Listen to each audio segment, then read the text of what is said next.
बुद्ध, आम और बच्चे। गौतम बुद्ध किसी उपवन में विश्राम कर रहे थे।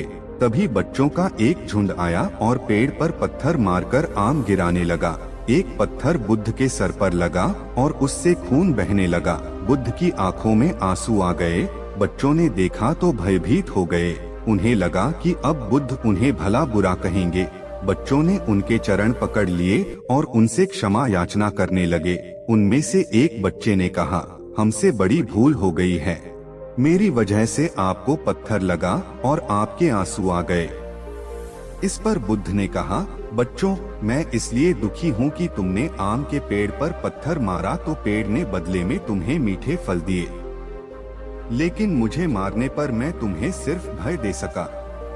परिश्रम के साथ धैर्य भी। एक बार भगवान बुद्ध अपने अनुयायियों के साथ किसी गांव में उपदेश देने जा रहे थे। उस गांव से पूर्व ही मार्ग में उन लोगों को जगह जगह बहुत सारे गड्ढे खुदे हुए मिले। बुद्ध के एक शिष्य ने उन गड्ढों को देखकर जिज्ञासा प्रकट की, आखिर इस तरह गाढ़ा का खुदे होने का तात्पर्य क्या है?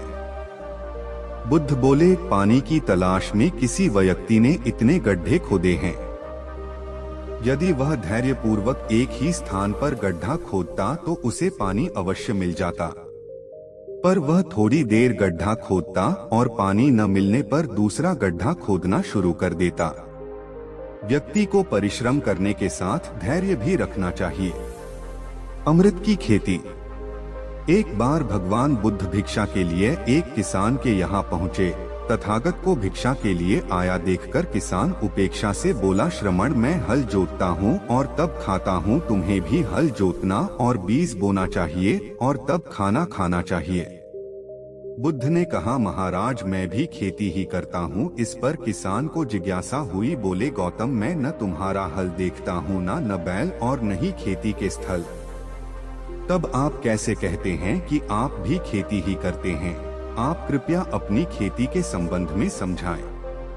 बुद्ध ने कहा, महाराज, मेरे पास श्रद्धा का बीज, तपस्या रूपी वर्षा, प्रजा रूपी जोत और हल है। पाप भीरुता का दंड है, विचार रूपी रस्सी है, स्मृति और जागरूकता रूपी हल की फाल और पेनी है। मैं वचन और कर्म में संयत रहता हूँ। मैं अपनी इस खेती को बेकार घास से मुक्त रखता हूँ और आनंद की फसल काट लेने तक प्रयत्नशील रहने वाला हूँ। अप्रमाद मेरा बैल है, जो बाधाएं देखकर भी पीछे मुंह नहीं मोड़ता है।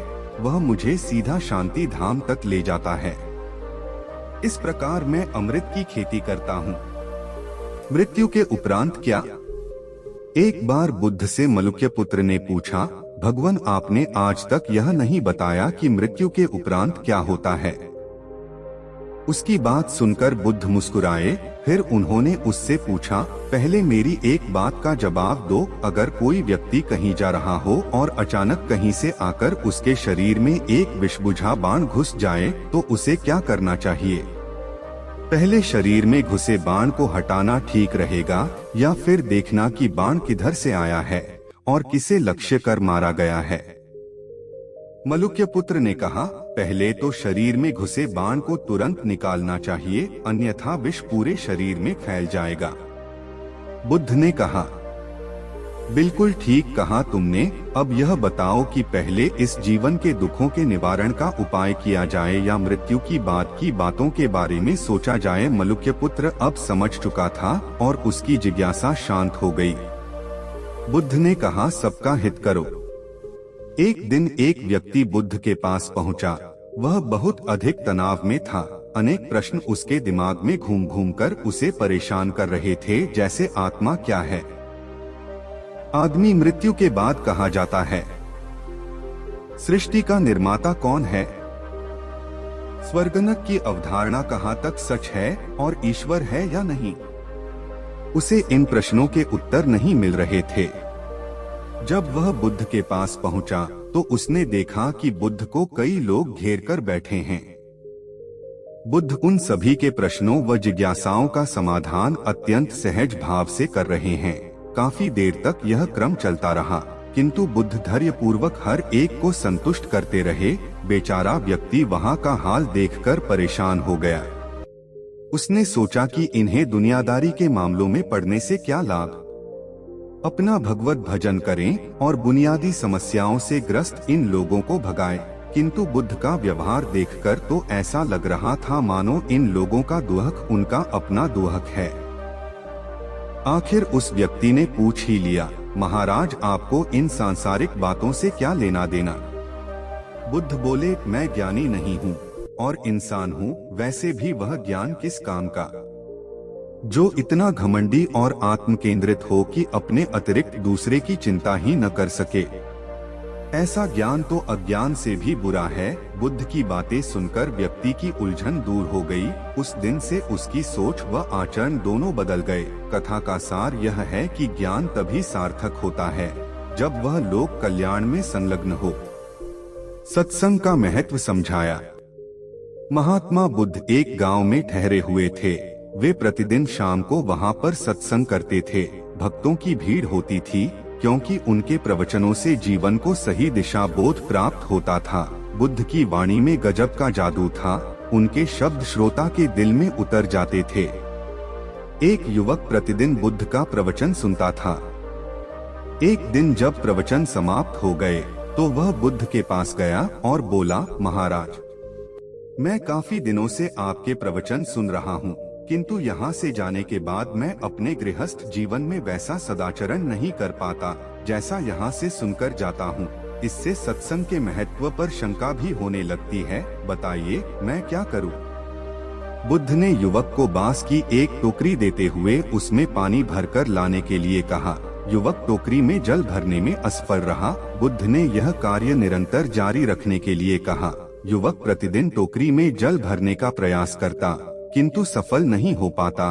कुछ दिनों बाद बुद्ध ने उससे पूछा, इतने दिनों से टोकरी में लगातार जल डालने से क्या टोकरी में कोई फर्क नजर आया? युवक बोला, एक फर्क जरूर नजर आया है। पहले टोकरी के साथ मिट्टी जमा होती थी, अब वह साफ दिखाई देती है, कोई गंदगी नहीं दिखाई देती है और इसके छेद पहले जितने बड़े नहीं रह गए, वे बहुत छोटे हो गए हैं। तब बुद्ध ने उसे समझाया, यदि इसी तरह उसे पानी में निरंतर डालते रहोगे तो कुछ ही दिनों में ये छेद फूलकर बंद हो जाएंगे और टोकरी में पानी भर पाओगे। इसी प्रकार जो निरंतर सत्संग करते हैं उनका मन एक दिन अवश्य निर्मल हो जाता है। अवगुणों के छिद्र भरने लगते हैं और गुणों का जल भरने लगता है। युवक ने बुद्ध से अपनी समस्या का समाधान पा लिया। निरंतर सत्संग से दुर्जन भी सज्जन हो जाते हैं, क्योंकि महापुरुषों की पवित्र वाणी उनके मानसिक विकारों को दूर कर उनमें सद्विचारों का आलोक प्रसारित कर देती है। बुद्ध की शिक्षा से मेहनत सफल हुई। एक आदमी को बुद्ध ने सुझाव दिया कि दूर से पानी लाते हो, क्यों नहीं अपने घर के पास एक कुआं खोद लेते? हमेशा के लिए पानी की समस्या से छुटकारा मिल जाएगा। सलाह मानकर उस आदमी ने कुआं खोदना शुरू किया, लेकिन 7-8 फीट खोदने के बाद उसे पानी तो क्या, गीली मिट्टी का भी चिन्ह नहीं मिला। उसने वह जगह छोड़कर दूसरी जगह खुदाई शुरू की, लेकिन 10 फीट खोदने के बाद भी उसमें पानी नहीं निकला। उसने फिर तीसरी जगह कुआं खोदना शुरू किया, लेकिन यहाँ भी उसे निराशा ही हाथ लगी। इस क्रम में उसने 8-10 फीट के 10 कुएं खोद डाले, लेकिन पानी कहीं नहीं मिला। वह निराश होकर बुद्ध के पास गया। उसने बुद्ध को बताया कि मैंने 10 कुएं खोद डाले मगर पानी एक में भी नहीं निकला। बुद्ध को आश्चर्य हुआ। वे स्वयं चलकर उस स्थान पर आए जहां उसने 10 गड्ढे खोदे हुए थे। बुद्ध ने उन गड्ढों की गहराई देखी और सारा माजरा समझ गए। फिर वे बोले, 10 कुएं खोदने की बजाय एक कुएं में ही तुम अपना सारा परिश्रम लगाते तो पानी कब का मिल गया होता। तुम सब गड्ढों को बंद कर दो, केवल एक को गहरा करते जाओ, पानी निकल आएगा। उसने बुद्ध की बात मानकर ऐसा ही किया। परिणाम स्वरूप कुआं पूर्ण होते ही पानी निकल आया। सबने भगवान बुद्ध की जय जयकार की। बुद्ध के ज्ञान से सेठ ने पाया सुख। धन्ना सेठ के पास 7 पुश्तों के पालन पोषण जितना धन था। उसका व्यापार चारों तरफ फैला हुआ था, किंतु फिर भी उसका मन अशांत रहता था। कभी धन की सुरक्षा की चिंता तो कभी व्यापारिक प्रतिस्पर्धा में आगे निकलने का तनाव। चिंता और तनाव के कारण वह अस्वस्थ रहने लगा। उसके मित्र ने उसकी गिरती दशा देखी तो उसे बुद्ध के पास जाने की सलाह दी।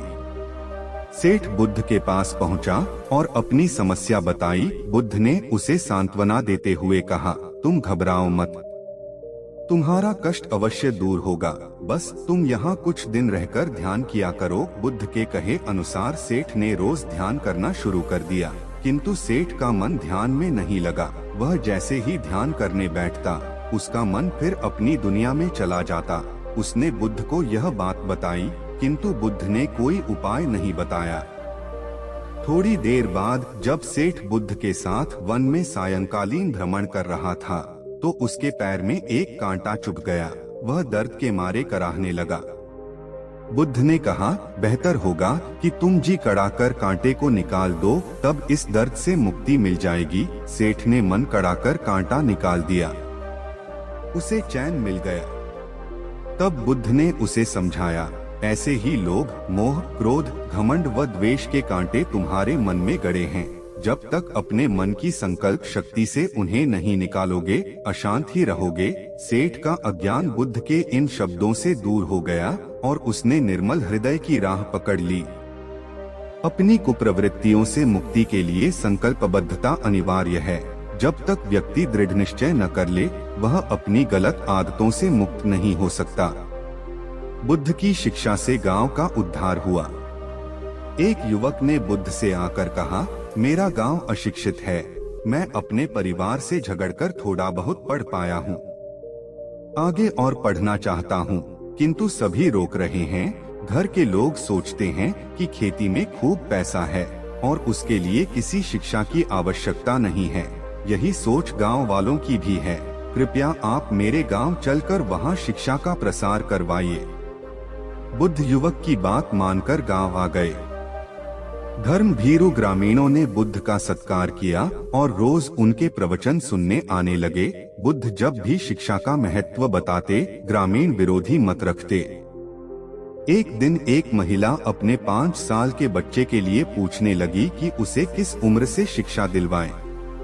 तब बुद्ध ने समझाया कि तुम्हें तो 5 वर्ष पूर्व उसकी शिक्षा शुरू कर देनी थी। उसे क्या खाना है, क्या नहीं, कैसे व क्या बोलना है आदि बातें शुरू से सिखाओगी, तभी तो वह अपना उचित ख्याल रख सकेगा। बुद्ध की यह बात महिला सहित सभी ग्रामीणों को समझ में आ गई। उन्होंने अपने बच्चों को विद्यालय भेजना शुरू किया। यह समय वर्षा का था। युवक ने लोगों को जल संग्रहण की तकनीक बताई। अधिकांश ने उपहास किया, किंतु युवक अपना काम करता रहा। बुद्ध का सहयोग प्राप्त था, इसलिए किसी ने उसका खुलकर विरोध नहीं किया। जब गर्मी में भीषण जल संकट के कारण फसलें सूखने लगीं, तो युवक ने कुएं खुदवाए, जिनमें जल संग्रहण की तकनीक के कारण खूब पानी निकला। ग्रामीण अब शिक्षा का महत्व समझ चुके थे। धीरे धीरे संपूर्ण गांव शिक्षित हो गया। ज्ञान हर उम्र में अर्जित किया जा सकता है। यही ज्ञान हमें जीवन में आने वाली समस्याओं के समाधान की राह सुझाता है।